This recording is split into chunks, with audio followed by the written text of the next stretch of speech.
കേരള പോലീസിന്റെ ആത്മാർത്ഥമായ പരിശ്രമത്തിന്റെ ഫലമാണ് ഷാരോൺ വധക്കേസിലെ ഒന്നാം പ്രതി ഗ്രീഷ്മയ്ക്ക് തൂക്കുകയർ വിധിക്കപ്പെട്ടതിന് പിന്നിൽ.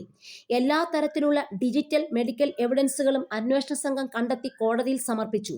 ഷാരോണിനെ കൊലപ്പെടുത്താൻ ഗ്രീഷ്മ ഉപയോഗിച്ച പാരക്വാറ്റ് ഡൈക്ലോറൈഡ് എന്ന അതീവ വിഷകാരിയായ കളനാശിനിയുടെ എല്ലാ സ്വഭാവ സവിശേഷതകളും പോലീസ് സംഘം പഠിച്ചു. മനുഷ്യ ശരീരത്തിൽ പാരക്വാറ്റ് എത്തിയാൽ എന്തൊക്കെ സംഭവിക്കാമെന്ന് റഫർ ചെയ്തു. അതുതന്നെയാണ് ഷാരോണിന് സംഭവിച്ചിരിക്കുന്നതെന്നും കണ്ടെത്തി.